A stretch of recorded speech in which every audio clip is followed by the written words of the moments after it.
Baghdad के पुल पर कासिम का किसने जनाजा रखा है। बगदाद के पुल पर कासिम का किसने जनाजा रखा है। सारे सरत मातम कीजिए। बगदाद के पुल पर कासिम का किसने जनाजा रखा है। अली हक, अली हक, अली हक, अली हक, अली हक, अली हक।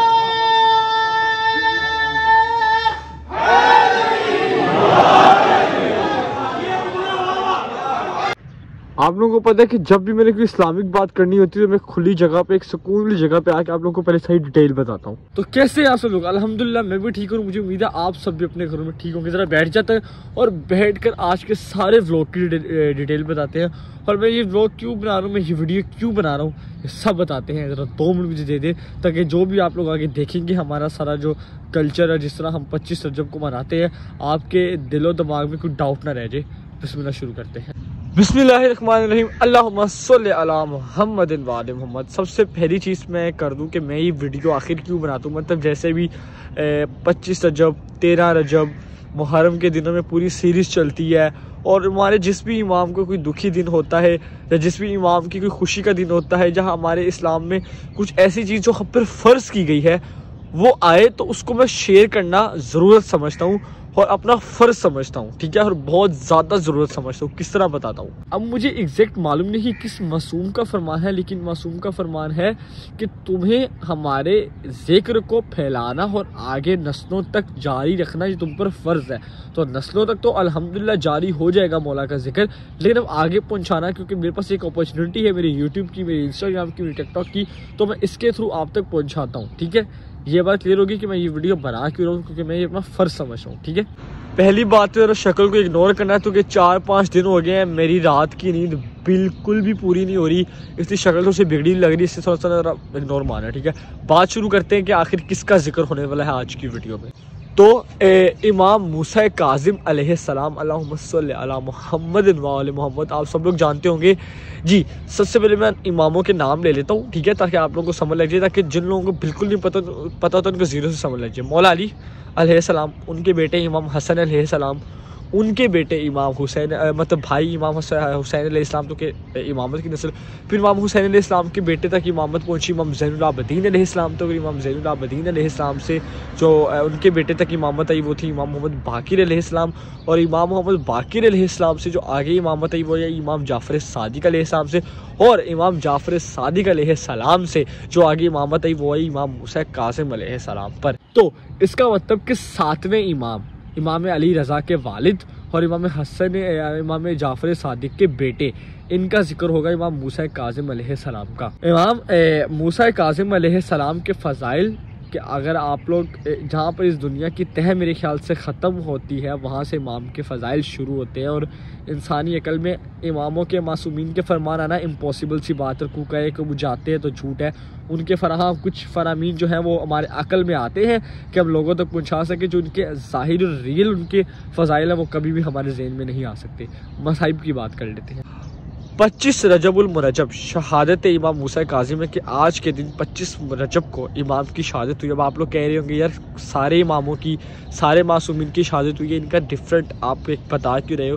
क्योंकि मेरे भाई इस इमाम की शहादत वैसे हुई है कि अगर आप इनको गहराई में जाके पढ़े तो मेरे नज़दीक आपका जिगर फटाए इमाम की किस तरह शहादत हुई है। अगर आज किसी एक आम इंसान को, किसी एक आम शख्स को कैद रखा जाए परदेश में, तो लोग उसकी कैद पे और उसकी बेबसी पे रोते हैं, तो वो तो इमाम थे, वो तो रसूल अल्लाह का खून था। ज़िंदगी का सबसे पहला मसाइब जो इमाम मूसा काज़िम का ये था कि उनको परदेश में, मतलब उनकी बेटियां थी, एक उनके बेटे इमाम अली रज़ा, उनसे दूर परदेश में पूरी ज़िंदगी कैद में रखा गया, पूरी ज़िंदगी कैद में रखा गया। अच्छा, अब कैद भी कोई ऐसी नहीं कि कुछ अरसा हुई उसके बाद इमाम को भेज दिया वापस वतन में, ना, कैद ऐसी कि कहा जाता है कि इमाम की पूरी ज़िंदगी, पूरी जवानी उस कैद में गुजरी।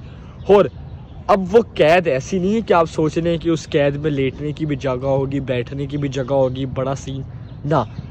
किताबें कहती हैं, मैं आपको ज़रा दिखा देता हूँ थोड़ा सा, ये देखें, ये एक बेंच है, आप समझ लें, मैं शायद गलत हूँ तो मुझे मोला माफ़ी करें, लेकिन ये देख लें आप, इस बेंच का भी अब हाफ कर लें, इतनी जगह थी सिर्फ कैद खाने की गहरी सी जिसमें इमाम को कैद किया गया था। मतलब आप लोग जरा गौर से देखें ना कि ये जगह कितनी है, ठीक है। मैं ये फ़र्ज समझ लूँ, इसलिए आप लोगों को एक एक इंची पाई करके बता दूँ ताकि आप लोगों को समझ लग जाए। ये बेंच यार कितने, इसमें इंसान 2 बैठे तो जगह पुर, ठीक है। इस बेंच को भी हाफ कर लें, इस पे इमाम को कैद रखा गया और पता नहीं कितने साल इमाम की जवानी यहाँ पे गुजर गई। और फिर इस कैद की जो दीवारें थी आसपास छोटी सी बनी हुई, उस पर लोहे की छुरियाँ और जंजीरें लगी हुई थी जो इमाम के जिस्म पर लगती थी जब इमाम हिलते थे। तो ये कैद नहीं थी, ये एक कत्ल का मंसूबा था जो शुरू दिन से बनाया जा रहा था। अब number 1 thing and most important thing कि ये किया किसने, उस वक़्त का हुक्मरान, अल्लाह लानत करे इस पर, हारून रशीद पर, जिसने ये सारा मामला सर अंजाम दिया सिर्फ अहले बैत के बुक्स पर, सिर्फ रसूल अल्लाह की आल के फ़ज़ाइल के बुक्स पर। अब ये बुक्स कैसा था बताता हूँ कि ये बुक्स क्या था। ये बुक्स ऐसा था कि उनके पास तख्त था, उनके पास हुकूमत थी, लेकिन उनके हाथ में वो चीज़ें, जब वो फ़ज़ाइल नहीं थे जो इमाम के हाथ में थे, जो इमाम के मुअज्ज़ात थे। तो ये बुक्स सब जो मैंने पढ़ा है, जो मेरे नज़दीक जो मैंने सुना है। And 1 thing and most important thing कि इमाम अपने आखिरी वक्त में इतने कमज़ोर हो गए थे, इतने कमज़ोर हो गए थे कि किताबें और रवायात कहती कि इमाम को ज़िंदान में जब एक शख्स हारून रशीद अल्लाह लानत करे इस पर, जब उसे भेजा कि जाओ इमाम को कत्ल करके आओ, तो वो वापस आया। उसने कहा अल्लाह तुझ पर लानत करे हारून, ज़िंदान में तो कोई कैदी है ही नहीं, ज़िंदान में तो ऐसा जैसे कि कपड़ा पड़ा हुआ है। मतलब कपड़े से तशबीह, मतलब कि इमाम ज़मीन पे लेटे हुए थे, ऊपर कपड़ा था और ऐसा लग रहा था कि इमाम नीचे नहीं सिर्फ कपड़ा ही पड़ा हुआ। इमाम इतने कमज़ोर हो गए थे, कपड़े की तरह कमज़ोर हो गए थे, नुचड़ गए थे बिल्कुल। आप अंदाज़ा लगाए ना, पूरी जवानी ज़िंदान खा गई। और ज़िंदान मैंने आपको बताया कैसा था, आप यूट्यूब पे भी सर्च करेंगे ना इमाम मूसा कासिम का ज़िंदान, तो आप लोगों को लग जाएगा। यहाँ पे मैं पिक्चर्स भी लगा देता हूँ, एक तो अगर आप लोगों को मुझे पिक्चर्स मिली तो यहाँ पे लगी होंगी, ना मिली तो फिर नहीं लगी भी, ठीक है। और दूसरी चीज़ ये है, आप लोग वैसे यूट्यूब पे सर्च करके मिल जाएगा। और दूसरी चीज़ ये है कि जंजीरें जो थी वो इतनी देर से जिस्म पे लगी हुई कि वो गोश्त के अंदर जकड़ गई और गोश्त खाना शुरू हो गई जंजीरें। और फिर तीसरी सबसे बड़ा जुल्म, वो जुल्म ये था कि इमाम को आखिरी वक्त पर जहर भी दे दिया। उसको जहर दिया जिसको जहर की ज़रूरत ही नहीं थी। फिर इमाम को जहर दिया और 25 रजबुल मुरज्जब को इमाम की बुक्स देख रहे हैं आप लोग, सिर्फ फ़ज़ाइल, और वो फ़ज़ाइल जो दिए ही अल्लाह ने, इसमें इमाम का खुद का कोई कमाल नहीं, अल्लाह ने फ़ज़ाइल, अल्लाह ने सारे फ़ज़ाइल दिए, अल्लाह ने सारे मोजज़ात दिए। और आप देख ले, रसूल का खून था ना, बस बुक्स। उसके बाद 25 रजबुल मुरज्जब को इमाम की शहादत हुई और इमाम को एक पुल बगदाद के जो शहर है वहाँ पर पुल पर, एक पुल के ऊपर मौला के जनाजे को फेंका इन्होंने, बेहुरमती। वो पहली इमाम की जनाजे की बेहुरमती हुई थी कि जिन्होंने पुल पर जनाजे, पुल लेके राह गए वहाँ पे जनाजे को बीच रास्ते पे रखा नहीं, फेंक कर आए इमाम के जनाजे को। और मैं बता दूं बुक्स ऐसा ही था कि पूरी दुनिया जब भी कोई मसला होता था तो वक्त के बादशाह के पास नहीं जाती थी, मौला के पास जाती थी। तो यही बुक्स था उनको, यही उनको जो थी वो हलचल थी और यही उन्होंने हर इमाम को रास्ते से इसी तरह हटाया उन्होंने। आप लोग 12 इमामों की कहानी पढ़ लें, आप लोग जिन इमामों की कहानी पढ़ेंगे, किसी न किसी बादशाह ने, किसी न किसी हुक्मरान ने, किसी न किसी तख्तबाज ने ही उनको रास्ते से हटाया क्योंकि उनके फ़ज़ाइल बर्दाश्त ही नहीं होते थे। बस फिर 3 दिन बाद कुछ मजदूर वहाँ से गुजरे, उन्होंने देखा कि ये किस कैदी का जनाजा है जो 3 दिन से यहाँ पे पड़ा हुआ है। तो उन्होंने मौला का जनाजा उठाया और मौला का जनाजा पढ़ाया और फिर मौला को दफन किया। ये कैसी गुर्बत है कि ना बेटी जनाजे पे आ सकी, ना बाप आ सका। और फिर मौला का जनाजा, मैं ऐसे वर्डिंग यूज़ नहीं करना चाहता, 3 दिन तक पुल पर पड़ा रहा, उसका कोई आली वारिस नहीं था क्योंकि परदेश था ना मेरे भाई। बाकी सारे हेलो अयाल तो दूसरे शहर में थे, दूसरे मुल्क में थे। बस फिर 3 दिन बाद कुछ मजदूर वहाँ से गुजरे, उन्होंने देखा कि ये किस कैदी का जनाजा है जो 3 दिन से यहाँ पे पड़ा हुआ है। तो उन्होंने मौला का जनाजा उठाया और मौला का जनाजा पढ़ाया और फिर मौला को दफन किया। ये कैसी गुर्बत है कि ना बेटी जनाजे पे आ सकी, ना बाप आ सका। ओके जी, बस इससे ज़्यादा मैं आप लोगों को और एक्सप्लेन नहीं करूँगा। बस आज रात को मजलिस होगी हमारे घर के पास इमाम की याद में, उस कैदी की याद में जिसको उस वक्त किसी ने याद नहीं किया था, तो उस कैदी की याद में होगी मजलिस। तो हम आप लोगों से वहीं पे मिलेंगे। मैं इसलिए बता दूँ, मैंने इसलिए आप लोगों को सारी डिटेल बताई है ताकि जो हम करें आप लोग ये ना कहेंगे भाई ये क्या कर रहे हो। उनका जिक्र होगा, उनकी याद होगी, उनकी याद में रोया जाएगा। शुरू करते हैं अब, डायरेक्ट आप लोगों से शाम को मिलेंगे। बिस्मिल्लाह। Later that same evening. 3.5 crore आवाम एक ही वक्त में, तो वहाँ की गवर्नमेंट इतने बंदों को कैसे संभाल लेती है? मैंने कहा जाहिल, तुझे पता ही नहीं वहां की गवर्नमेंट का, वहां के गवर्नर को अब्बास और बादशाह को हुसैन कहते हैं।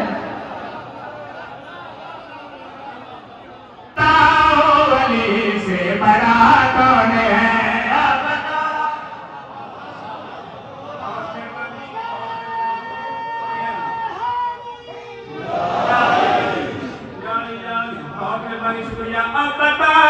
अली से बड़ा कौन है?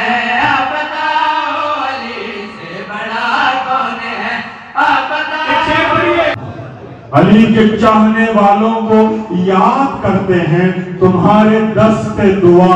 हाय मूसा काजिम, तमाम उम्र मुसल्ले पे खूब रोता रहा, वो जान डूब गया। हाय मूसा काजिम, तुम्हें हुसैन की गुर्बत सलाम करती है।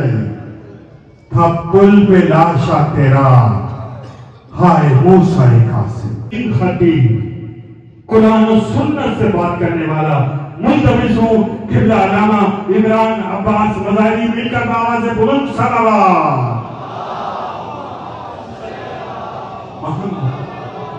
अभी भी आवाज कम है, दरूद की आवाज कम है, मिलकर एक बार फिर बाबा से बुलंद सलावत। अल्लाह अली हक, अली हक, अली हक, अली हक, अली हक, अली हक।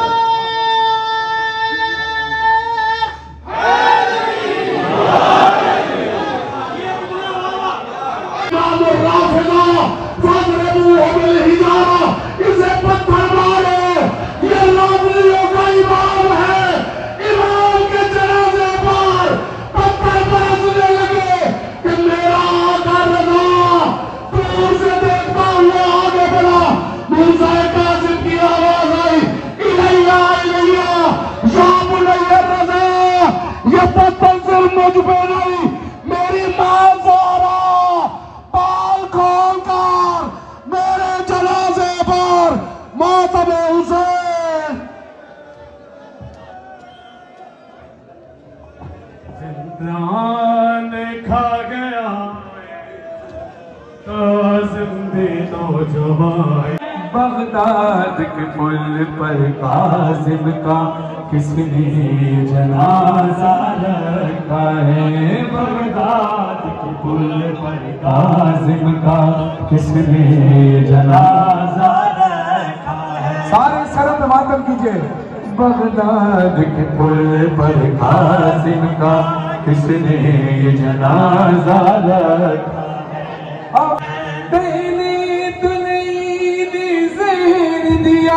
फिर लाश को तन्हा छोड़ दिया, जहर दिया, फिर लाश को तन्हा छोड़ दिया। रोने के लिए इस लाश पर, रोने के लिए इस लाश पर भाई न बहन न बेटा है। बगदाद के पुल पर काज़िम का किसने ये जनाजा रखा है?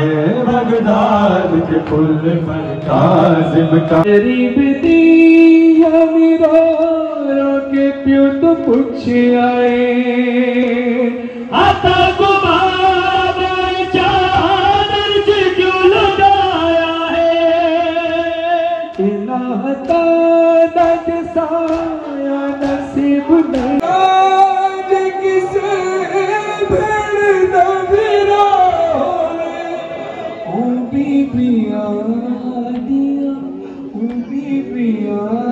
दिया गाजी तू झोलियां भर दे। जिना जिना ने तेरे दर ते आसा लाया ने, मिले रिहाइयों को सदका मूसा काज़िम दा। मिले रिहाइयों को सदका मूसा काज़िम दा।